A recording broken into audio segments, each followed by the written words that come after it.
Endi Buvijon ustoz kanali muxlislari e'tiboriga yana diktant yozish mashg'ulotini davom ettiramiz. 2-sinf o'quvchisi Solixa nevaram bilan birgalikda kuz mavzusida diktant yozamiz. Solixa, ruchkalarni qo'limizga olamiz. Demak, sarlavha yozamiz. Kuz.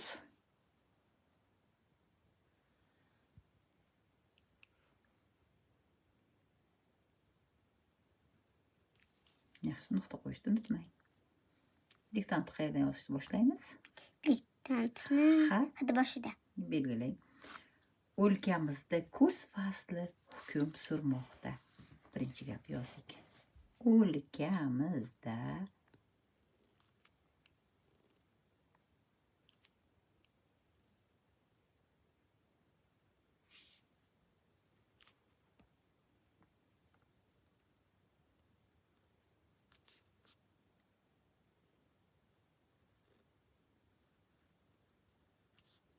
kuz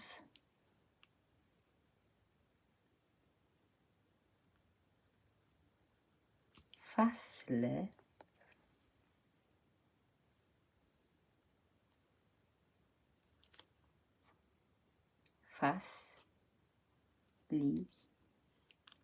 hukm 4 harfdan iborat.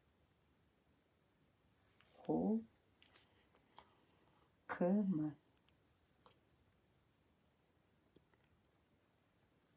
surmoqda.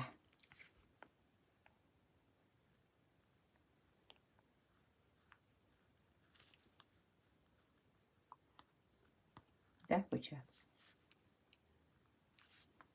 Juda yaxshi. Gap tamom bo'ldi. O'sha gapni o'qing qizim. O'lkamizda kuz fasli hukm surmoqda. Juda yaxshi. Yangi gap. Kunlar soviy boshladi. Yangi gap. Kunlar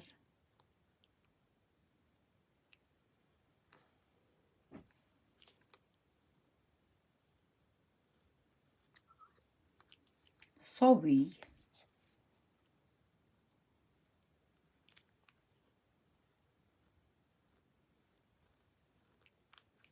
boshladi.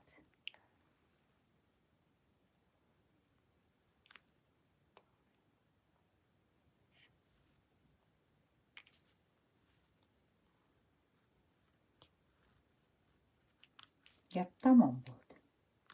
O'sha gapni, ikkinchi gapni o'qing. Kunlar soviy boshladi. Yaxshi.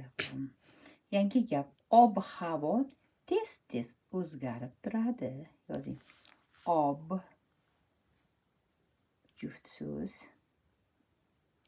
Alohida yozing-da. Hozir ob degan so'z qo'shib yordingiz. Boshladidan keyin nuqta bormi? Solixa, bormi nuqta? Ko'rsatib qo'ying. Bundan keyin unaqa tiqishtirmang, xunuk ko'rinib qoladi. Havo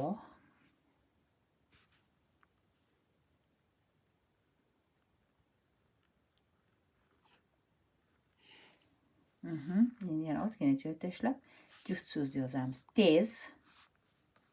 Agar juft so'zimizni bittasi bu yerga sig'sa, ikkinchi chiziqqa ko'chishi mumkin. Faqat ikki tarafga ham chiziq qo'yishni unutmaymiz. Bu yoqqa ham chiziq chizamiz, keyingi chiziqqa ham chiziq chizamiz. Yozing. Chunki bu qanday so'z? Chunki Juft so'z. Juft so'z. Shunday unutmang. Juft so'z deganda orasiga chiziqcha qo'yiladi. Yozamiz. O'zgarib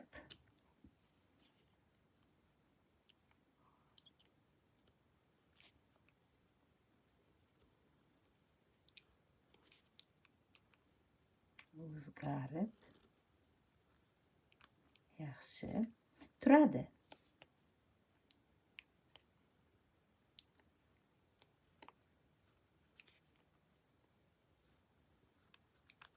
Gap tamom bo'ldi.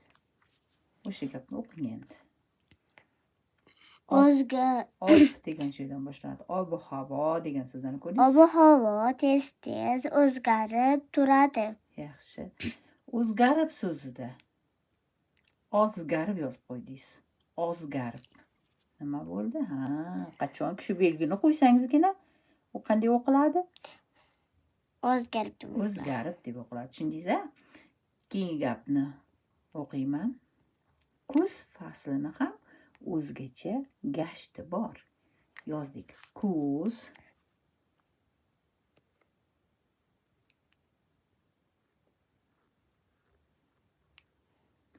faslini fasl 4 ta harf. Aha. Yini qo'shing. Ni faslini ham bemalol yozavering shu. Oraga joy tashlab.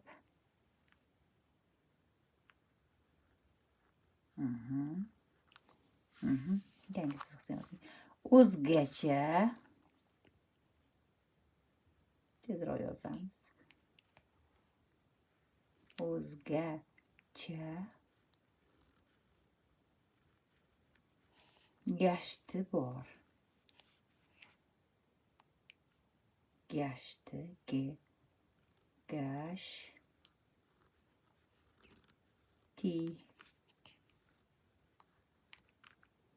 bor.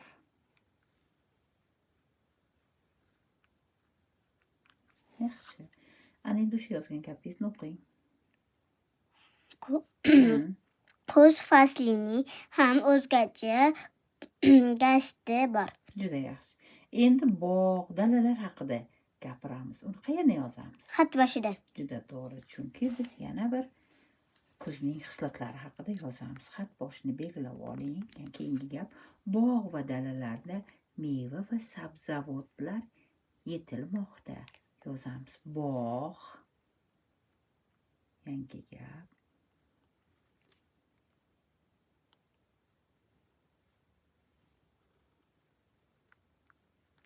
Va dalalarda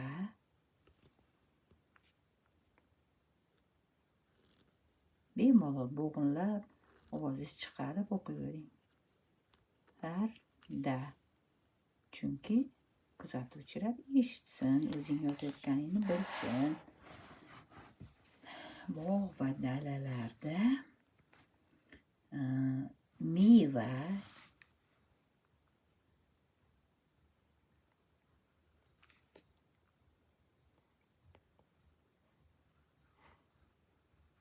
va yozing va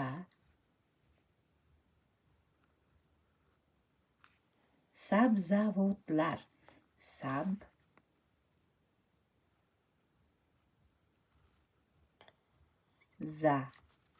qo'shing.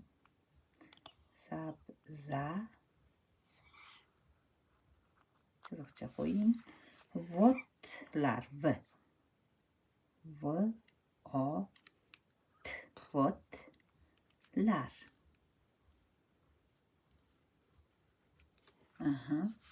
Yetilmoqda. Tezroq yozamiz Soliha. Moq.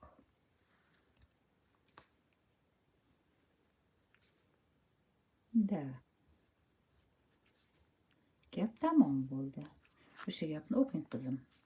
Bog' va dalalarda meva va sabzavotlar yetilmoqda. Yaxshi. Gap tamom bo'ldi dediga. Juda yaxshi. Endi yetilmoqda. Endi yozamiz. O'sha gapingizni-chi, hozir men qayta o'qiyman. Bitta tinish belgisi qolib ketdi. Qarang, e'tibor bering. Bog' va dalalarda nima qo'yiladi? Dalalarda degandan keyin Virgul. ozgina to'xtaladi-da. Bog' va dalalarda meva va sabzavotlar yetilmoqda deyiladi. Xo'p. Endi qarang. Keyingi gapni o'qiyman. Bog'bon va dehqonlar hosilni yig'ib xursand bo'lmoqda. Yozing, davom eting. Bog'bon, yangi gap. Nuqtadan keyin. bog'bon. Xuddi shu anaqa kuzning xislati haqida yana fikr bildirilmoqda. Bog'bon va dehqonlar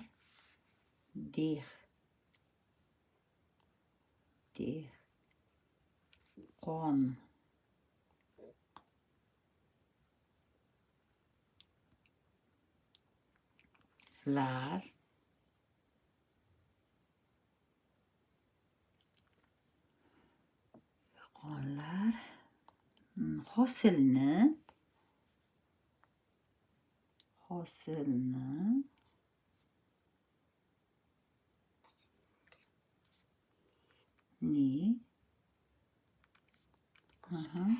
juda yaxshi yig'ib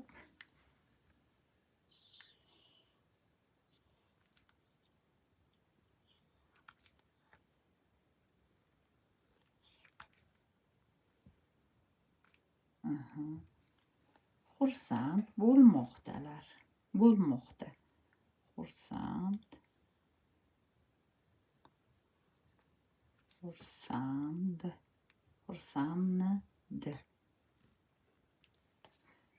Ana endi shu yerda xato qildik. Xursandni eshitilmay qolgan. Yo'q. Turaversin. A bilan D ni o'rtasida n qolib ketdi. O'shanda qanday anaqa belgi qo'yamiz? Uchburchakcha chizamiz, tepaga qaratib, A bilan D ni o'rtasiga uchburchak chizamiz, tepaga qaratib. Burchakcha, uchburchak emas, burchak. Xo'p, shu yerga n harfini yozing. Ruchkada yozavering.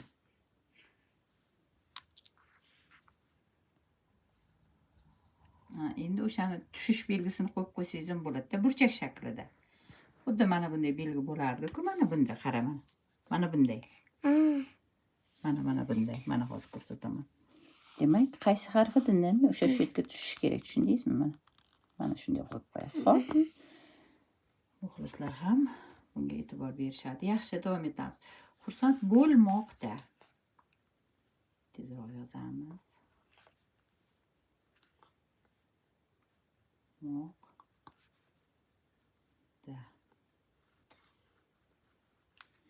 Gap tamom bo'ldi. Endi o'sha gapni o'qiymiz. Bog'bon va dehqonlar hosilni yig'ib xursand bo'lmoqda. Juda yaxshi. Demak, o'sha yig'ibdan keyin yana virgul qo'ysangiz ham bo'ladi, chunki bog'bon va dehqonlar hosilni yig'ib xursand bo'lmoqda. Yaxshi. Yana bitta gapimiz bor edi. Bu gapimiz qishga tayyorgarlik ishlari qizg'in davom etmoqda. 2-sinf o'quvchisiga o'zi shu yozgan diktantimiz ham norma hisoblanadi. O'sha oxirgi gapni ham yozdirsangiz ham bo'ladi. Demak, u ham keyingisi tayyorgarlik haqida ketyapti.